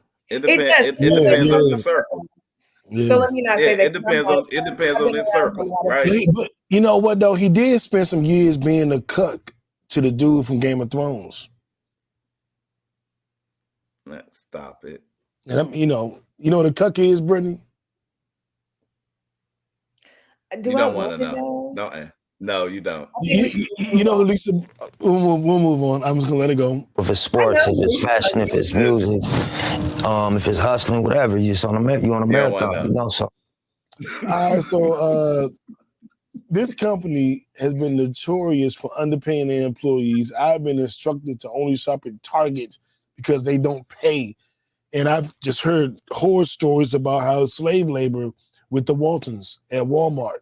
And when I saw this, I said, okay, this looks good to me. And this is a Nipsey Hussle Award. In an effort to boost retention, the retailer Walmart has sweetened paying stock incentives for its store chiefs, who individual locations employ hundreds and can exceed 100 million in annual sales. They are now going to be earning $500,000 a year. Now, I'm busting my ass. I have my own business. I'm not gonna make $500,000 a year this year, and I'm thinking about going to Walmart University and getting a job. $500,000 a year is nothing to sneeze at, man. That is nothing to sneeze at. Like, I'm floored. I do know how much they make because Walmart is like a grocery store, a Sears, a Zayres. It's all the stores we grew up with all rolled up into one. Circuit City, Radio Shack. So I understand how much they make because it's everything. But to bring down $500,000 a year as a manager, that seems incredible. It does. And there's probably like one person making the $500,000 a year just so they can put that story out, just so people can think that. And I doubt that individual looks like you or me. Talk to him, Britt. Talk to I mean, him. that's just what I feel because they tell you up to. They didn't say a manager makes, right? Up to could start anywhere. And the level of probably credentials, experience, etc., that they put on your ability to make that much it probably makes it almost impossible for a lot of the managers to make it. So I would just be interested in knowing who those individuals are. We're gonna figure that out. We're gonna do some research. Randy T. Look, I think for the Walton family, a family that has like more than a few individuals all on the all-time billionaires list, right? They can give back some and then some. And I think Walmart as a company has been destroying economies for a long time. They have been one of the biggest proponents of slave wages. That why we can't get livable wages in a lot of areas. Yeah, they do bring a lot of jobs to a lot of areas, but they also bring down the economic status that people can achieve because they bring in a multiple low-paying jobs. So it's about time that they're doing something. I said it's a good press release, right? But until they continue to make that press to get the pay scale where it's even across the board, and that the wages that they give to everyone who works in a Walmart equates to all the billionaires that are eating off all the workers, to all the economies where they're lowering the income at. They keep doing it. Like, I'm not impressed. I was like, it sounds good when I read it. Like, it's a good press release. Bottom line. So in the press release, Berger, it says Walmart's new system can make store managers earn $500,000 a year. But in the press release, it says the retailer is Sweden paying stock incentives for its store chiefs. So I don't know if that's if they're using that word synonymously, or if that's an error, or if this is misleading bullshit. And now we don't know, because they say manager and chief. So this means that they're making a difference without a distinction, or is this some fuckery? I don't know, bro. I appreciate you mentioning it out. There's multiple managers in one store. Okay, so is a store chief in charge of all the managers? Because this article doesn't specify. But I appreciate you pointing that out. I feel correspondence and shit. Netflix and chill. What does that even mean? So I watched Book of Clarence. Okay. Yeah. I watched Book of Clarence this week. I've been wanting to see it. I wanted to go to the theater to see it, but I never made it. And when I found out it was on whatever it's on, Netflix, Amazon, Netflix, I watched it. I thoroughly enjoyed it. I laughed. I am opposite. Okay, I'm gonna get a spoiler. I haven't finished book 3 yet. Okay, I won't give a spoiler. Okay. I'm not religious though. Well, I'm not Christian. So I was kind of like, I don't want to see a Bible movie. But then when I saw the previews, I looked at it like, oh, this is different. This isn't going to be a Bible movie. So I was interested. Jay-Z's behind it, all these beautiful black actors and actresses in it. Regina King is behind it. Oh, Regina. Right? I'm getting that one mixed up. Sorry. There's another show that I was supposed to bring up. She might not be behind the Book of Clarence. My bad. Okay. I know Jay-Z's behind it, and Lakeith Stanfield is a star. But I still wanted to see, because of the people that I respected that were behind it. I figured it would be something good. And I was just waiting. I had no ill will, and I watched it, and I enjoyed it. I laughed a whole fucking lot, and I enjoyed it, and I appreciated the angle. I'll put it that way. I know some people, some Christians were against the movie because they thought that it blasphemed Jesus. I'll go on record right now. It didn't. That didn't happen nowhere in the movie. That was just some shit people made up in their mind or wanted to be in their feelings. If anything, it honored Jesus, and that's the only spoiler. That's a spoiler, but that's all I'm gonna say. So I thought that was like, sometimes people get so convicted that they just stupid. I ain't watching it because this is, you don't know what the fuck it is, motherfucker. You should have just watched it. you probably would have liked it. But I'm gonna watch it again. I enjoyed it. Like, it was just good. I don't know, is it the best movie I saw? It might be the best movie I saw this year. Maybe. Really? It's in my top something. But it ain't my top all time, nothing. But for 2024, it might be in my favorite movies I saw this year. Okay. Has anybody else seen it? I know Britt stopped a little early. Yeah, I fell asleep. Not because it was like boring or anything. I think I was tired. That's not a good shot for. It's 3 parts. What I will say is I do appreciate the angle, and I appreciate the portrayals because they kind of of course it's Bible led, right? But they kind of sort of brought like that present day, like urban portrayal to where we can understand the differences of the storyline. I feel like people saying that it's a mockery, they kind of sort of did the same thing. Like, I don't know if you guys remember, but when Passion of Christ came out, people weren't completely happy with that either. I think that anytime you do any type of portrayal when it comes to religion or Jesus or anything of that nature, people become upset.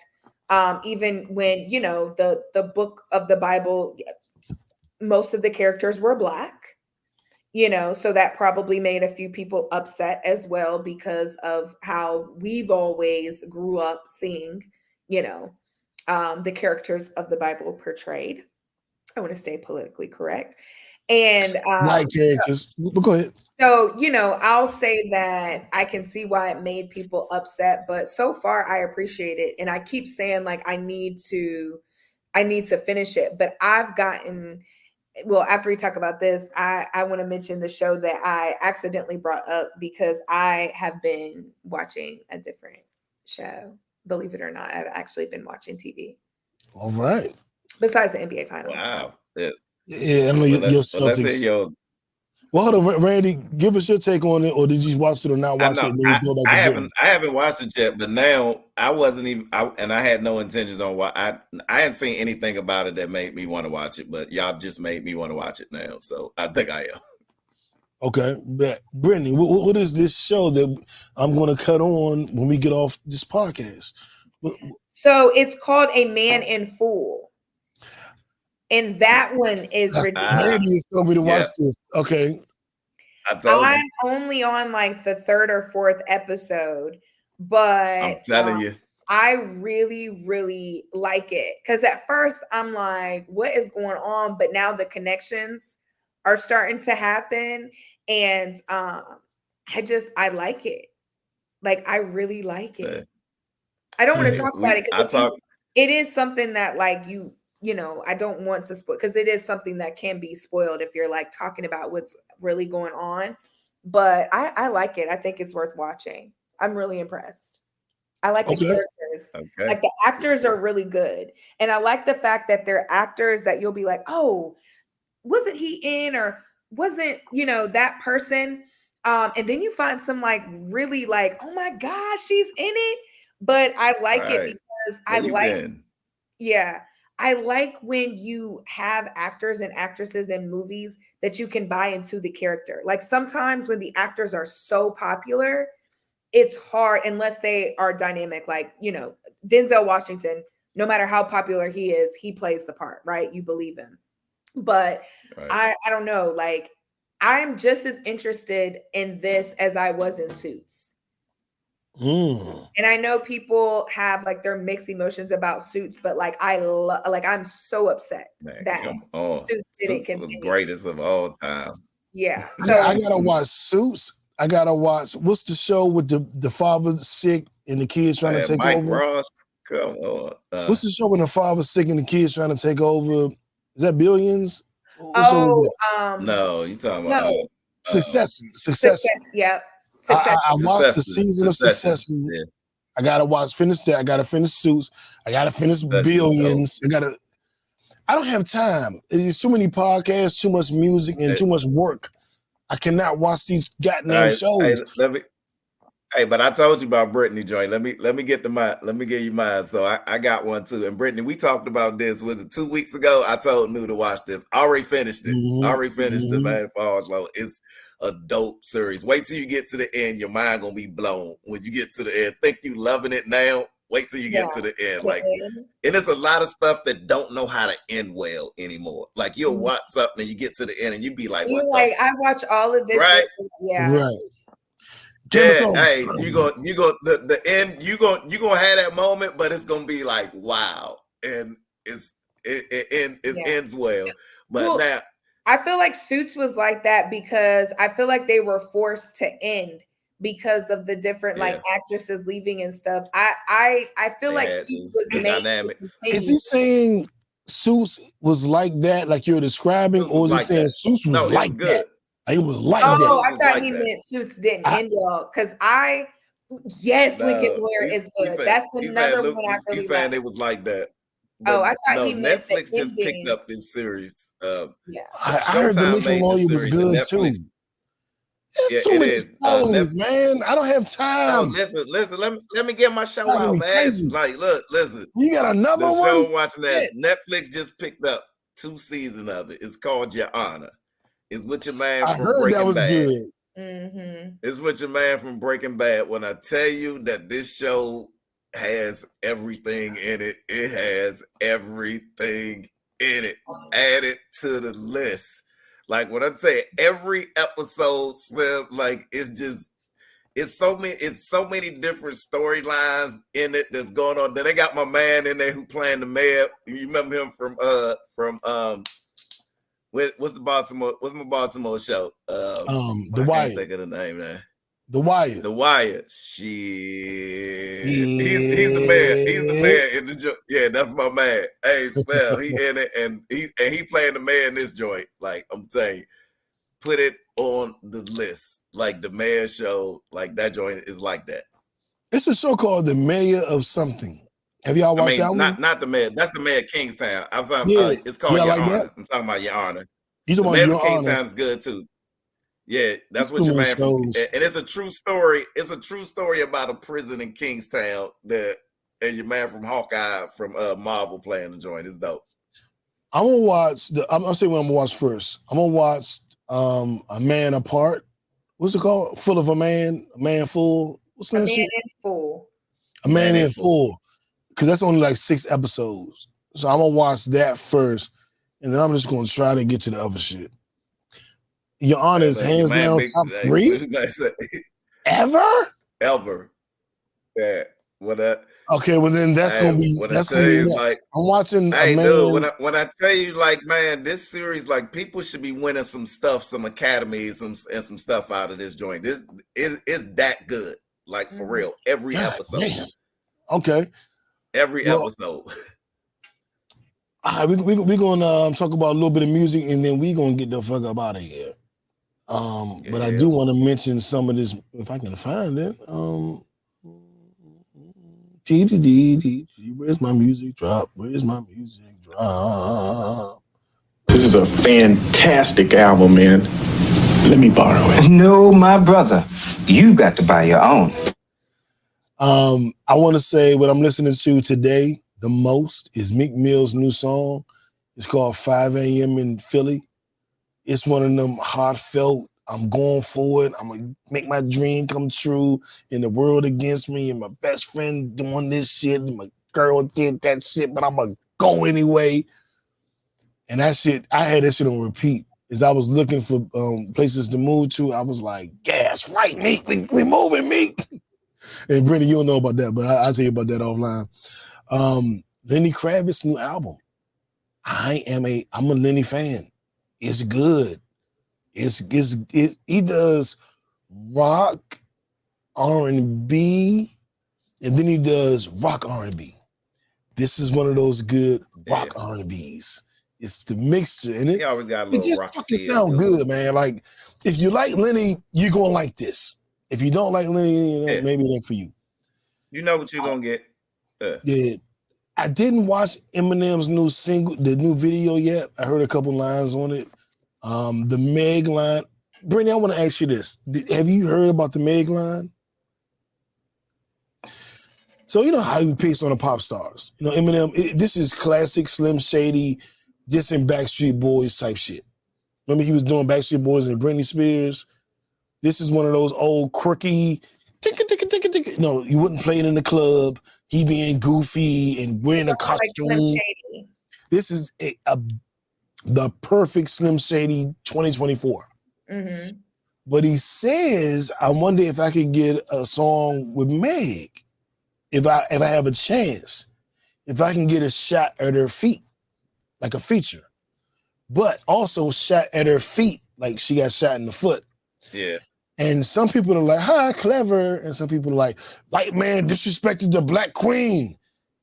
I don't know how to feel yet. I want to hear the whole song and make it, you know, and see who else he takes shots at. But that line right there, like, I wonder if I can get a shot at her feet. Is that kind of like poor taste, shouldn't have done it? Or is it like, I know who you are, Marshall. You always say crazy shit. Because some people are up in arms, and some people are like, calm the fuck down. That's Eminem. You know what the fuck he gonna do. I don't have an opinion yet. But as you know, I wanted to ask y'all two what y'all thought. I mean, I feel like it could go either way. Like her being shot in the, you know, the foot or feet, both feet, has been one of those things where it's like, okay, you know, Tory was convicted of it. People still have their opinions of whether it actually happened, etc. I think either way, when it comes to that, that's just a sensitive topic in the first place. So people are naturally going to be more sensitive to it. Now, on the other side, I haven't heard the song. So it's like, is he taking a shot, or, you know, is it the classic, like, oh shit, you know, that was clever type thing?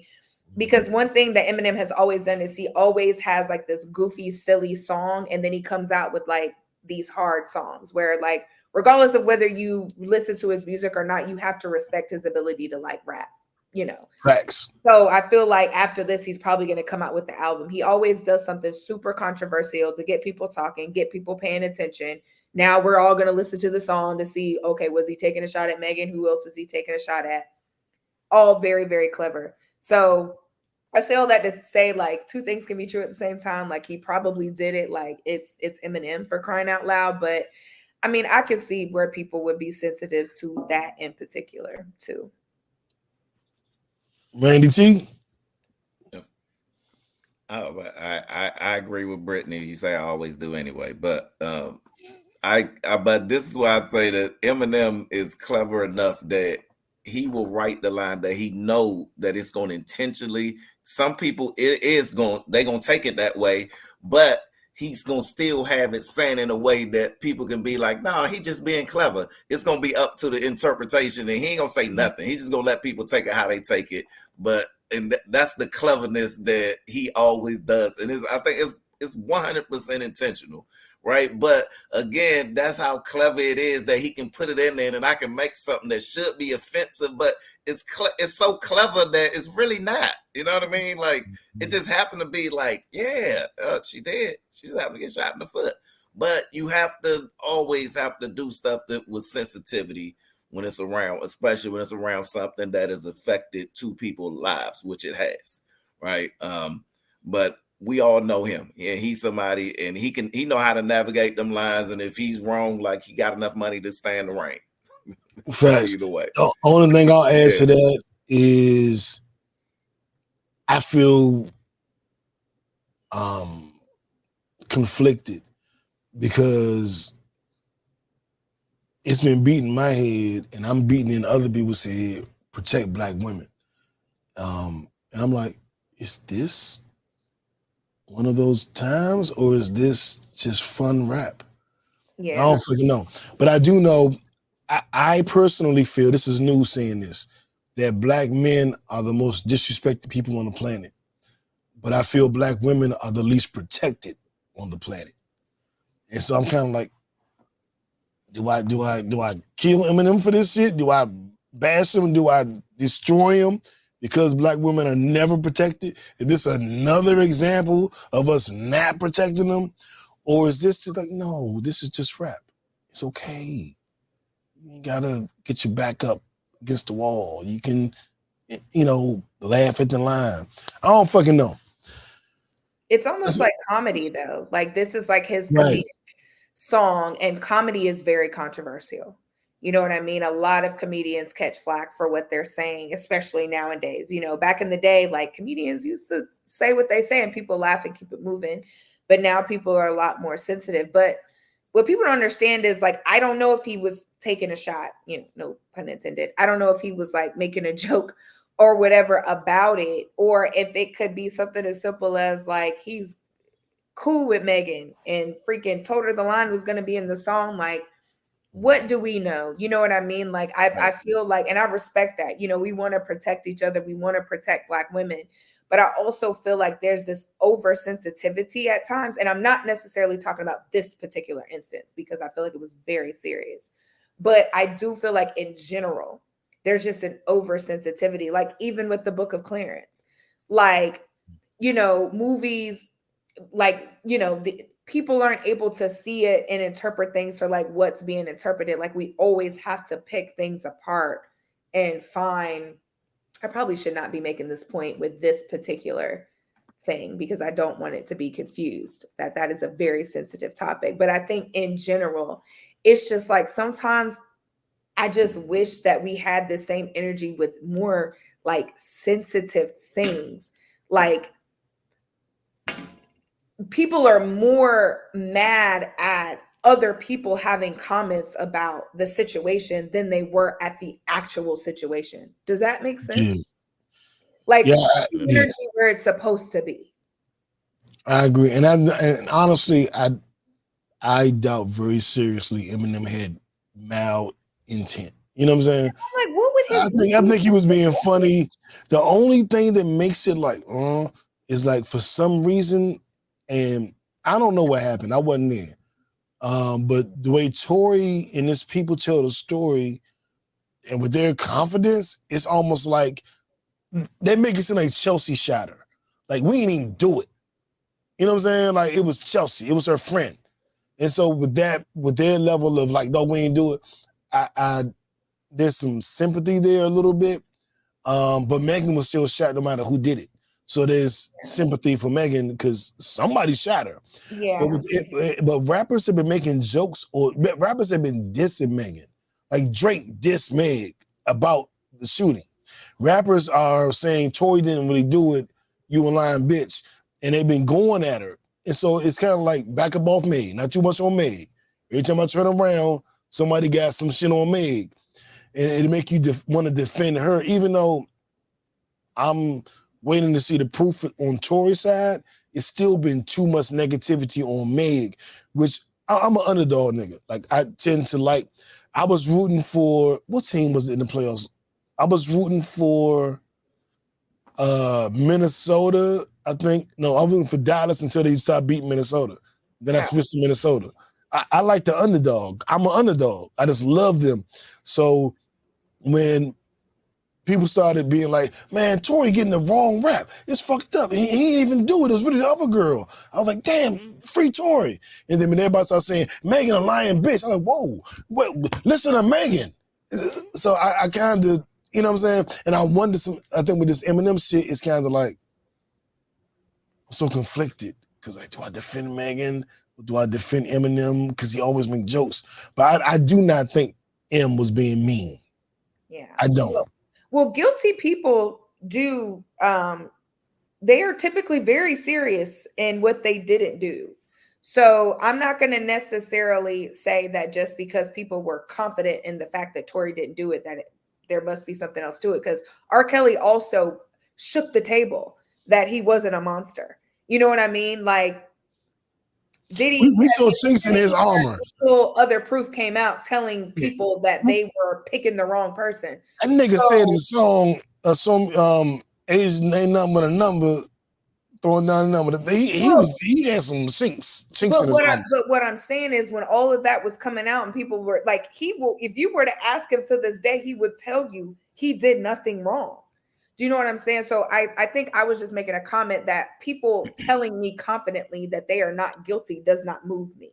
Now, whatever the truth is, because people do get wrongly convicted, things of that nature. I was not there, you know, whatever. Kelly always looked guilty to me by what he said. Guilty. I just want to say that because he never was confident. He was always like, I didn't do that. And it's like, what did you do? He always was kind of iffy with his speech. Like, we are friends and I won't say anything else about it. Why not? His lawyers it was always some weird shit with R. Kelly. Tory was like, I ain't shoot the bitch. That was pretty straightforward. So I don't know about that. Even Michael Jackson was like, well, I mean, that was the only thing. Children, but it's not what you think. But you're admitting to sleeping with him. Like Tory denied everything. I ain't have a gun. I ain't shoot her. I ain't do nothing. Having sleepovers with sleepovers, but Tory said no to everything. Sleeping with children. But he said they slept in the same bed. I mean, he probably had a California king. Erroneous. He said they slept in the same bed, which means he said they sleep together. So what I'm saying is all of the so-called predators outside of Tory, you know, not all of them, of course, but the ones that we're speaking of, they've all left shit to the imagination. Like, you could have just said no. But simply shooting someone, there's nothing to be the imagination of. Like, what is he gonna say to put you in the imagination? I did not pull the trick. You know, like the only thing all I'm saying is Tory handled it differently than they did. That's all I'm saying. I'm not saying he innocent. Michael and R. Kelly could be innocent and Tory could be the one guilty. I don't fucking know. All I'm saying is Tory spoke differently. That's all I'm saying. Man, but you had a bigger point. Yeah, I think on this one, man, we're in a day and an age now where the truth is relative to everybody, right? So, and because of that, with this situation with anyone, and you alluded to it a while ago, we got to start normalizing respecting men and normalizing protecting women. And then we'll get rid of the insensitive and being oversensitive when we start making things normal. Until then, we're going to always be, the truth going to stay relative, and then we're going to always be on the opposite spectrums of stuff like this, right? And then we wondering, like, is this a shot? Is it a shot or is it clever, right? Why? Because we ain't normal in how we should be, you know what I mean, respected and protected. Facts. What used to be okay is no longer okay. Like people used to be able to rap, and like I said, like comedians used to tell jokes about things that was like kind of effed up, like in our minds. And I feel like now people are really getting like shunned and canceled for it. So it's just a different day and age of what you like can and can't say. All right, my lawyer calling you. You say the wrong thing, like we in civil court. You better believe it. Facts. I wanna get y'all picks for the finals. I already know Brittani picked, but I want to get y'all picks for the finals. Brittani picked Boston. Of course. That's her team. Yeah. Oh, I didn't. I'm going with Dallas. I mean, look, if we look at the stats, Luka right now is leading, and the stat is crazy. In the playoffs, he is leading in every single category. Leading in every single category. Something that has never, ever been done in the NBA playoffs. I think LeBron might have done that. I mean, so since LeBron, if it's been, I don't know if LeBron has done that in every category, but maybe he has. But Luka doing that right now. That's probably except 3-pointers. So you might be right, because I ain't got LeBron leading in threes. So you might be right. Yeah, he leading in everything right now, and you know, with Kyrie being his big brother, and I'm mad they got my man from DC. He in there contributing. Gafford, who he did his thing when he was here. He's still being solid out there. So every time I see him, like, you know, I'm always going for all out ex-Wizards. Like, they like your kids who grew up in left home. Like, Facts. you always want to see them do good, right? That's how I'm doing. And that's why the only reason that I don't think that Boston is going to win, because I don't like Boston coach. If Boston would have kept the other coach, my man who was there the first time, if they'd have kept him, I think Boston would have had 2 titles by now. They had a different. They played with a different attitude. Yeah, they played with a different attitude. I think their coach now, to me, he's soft. And J. Kidd been out coaching everybody in this NBA playoffs. And I think J. Cole, I think he's gonna be the difference, and he's gonna out coach Boston coach. He's gonna use his players better. Well, opinions are exactly what they are. You're entitled to yours. Before the season started, I picked 2 former Wizards to go to the finals. I picked Kristaps Porzingis and I picked Bradley Beal. I said Boston will beat Phoenix in the finals 4-3, and Porzingis would get a ring and Beal would get a chance to show his talent on the biggest stage. I was obviously wrong about one of those picks. So I am not going to change my previous pick. I predicted Boston would win. Nostradamus predicted Boston would win with Porzingis, and I'm going to stick to that pick. If I had not made that pick, I would be torn because what I said all playoffs, what I said all playoffs is Kyrie and Luka are 2 of the best closers. And if any of these games are close, they're going to win. I'm sorry. Did y'all not see how the Celtics were able to come back from that deficit that nobody thought they were able to do and win it in 4? And the Mavs I did, but I also before I made my pick before the season started. I didn't see the season. I'm commenting on what you just said. I'm commenting on what you just said. I was unimpressed with the whole Indiana series. I also saw how Jason Tatum choked against Golden State. I saw how they didn't show up in different Eastern Conference finals. I am still sticking with Boston because that was my pick. The only way my pick is right is if Boston wins. I chose this shit in fucking September before the season started. So I'm going down with the ship. But I will say this. Kyrie a bad motherfucker. I mean, I gotta give it to him. I like Kyrie. He used to be. But Derek White and Drew Holiday are 2 of the best backcourt defenders I've ever fucking seen on the same team. Drew ain't no joke. Drew ain't no joke for real. Kyrie is Kyrie, but he will face his toughest defenders this series of his career. He has never had to go against 2 and throw Jaylen Brown in there, 2 to 3 guys that can get on him and play. Now that don't mean they can stop Kyrie because Kyrie is motherfucking Kyrie. But this is going to be his toughest challenge of his career.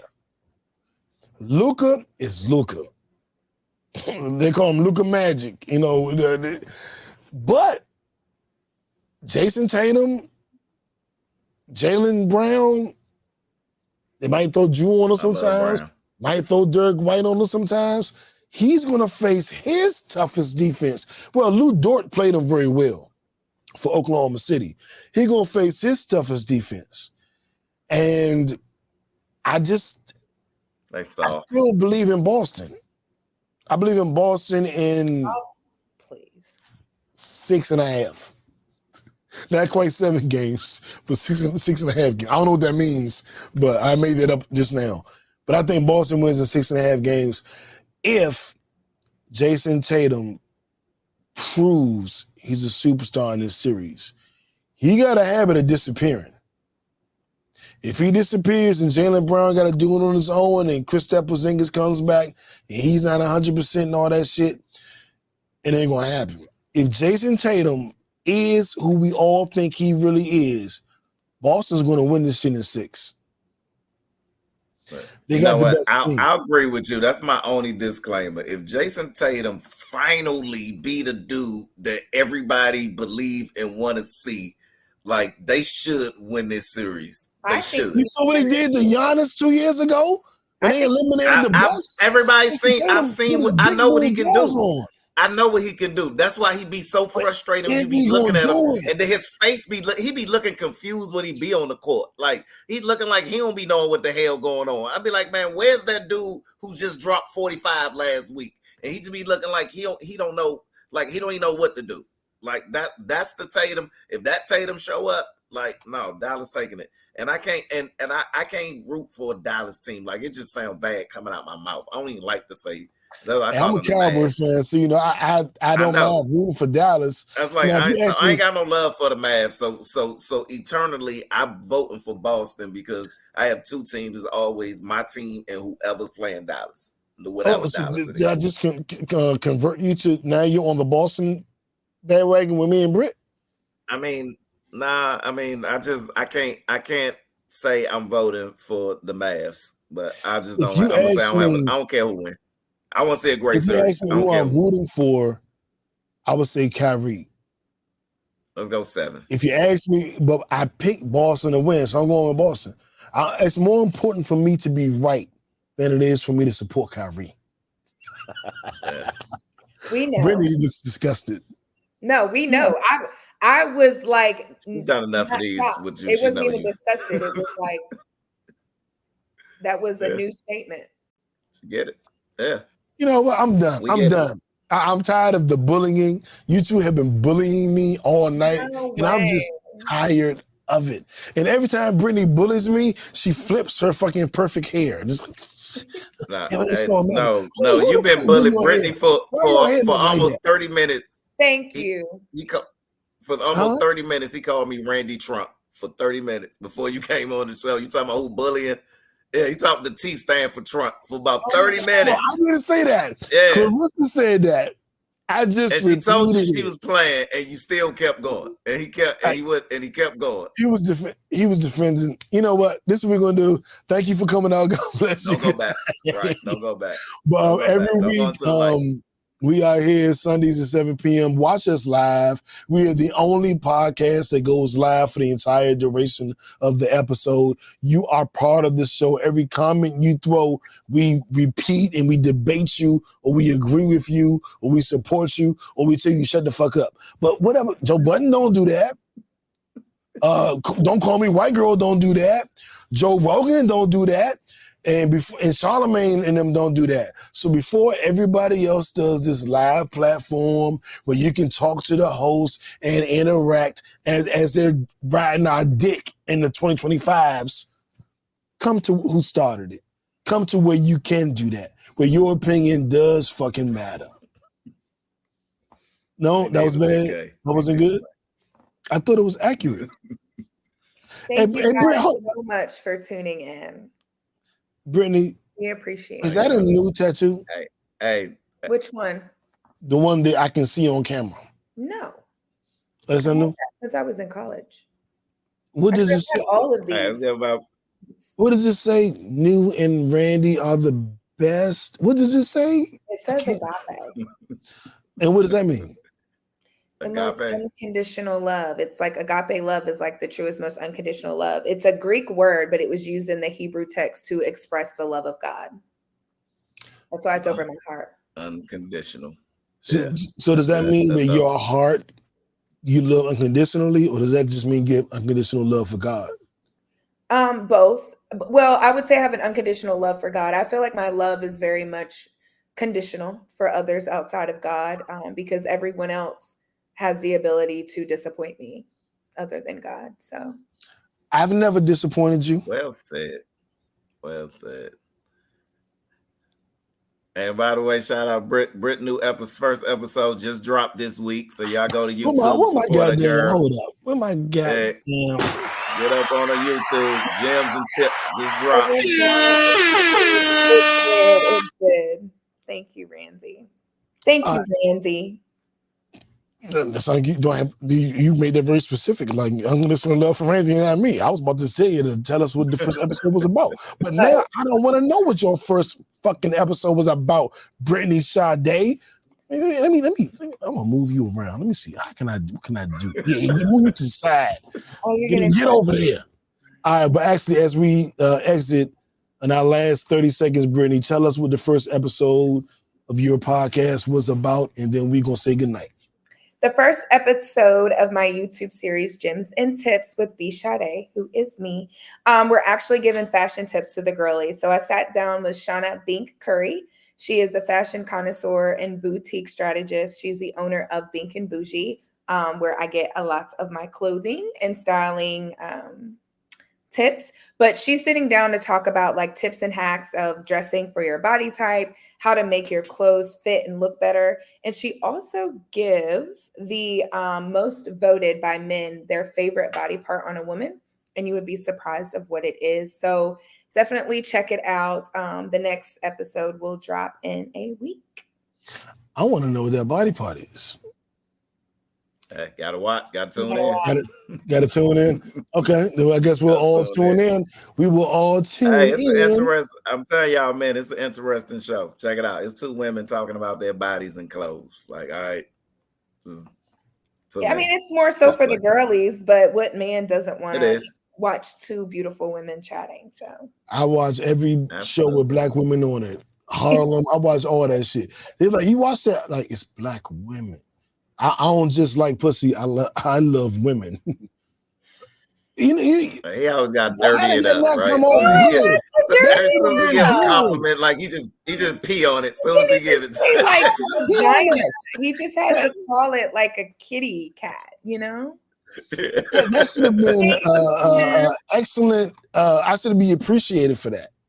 I don't know how I was unappreciated for me saying I love women and I don't just love their bodies.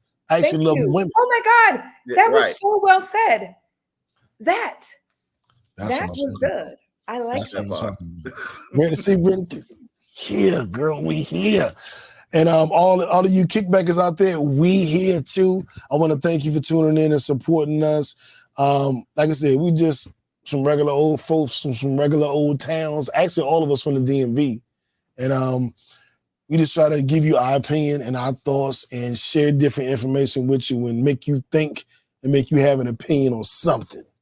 And if we do that, we feel like our job is done. In the immortal words of Franklin Uno, draw four, skip you, uno, draw four, draw two, we out. Peace. That's the longest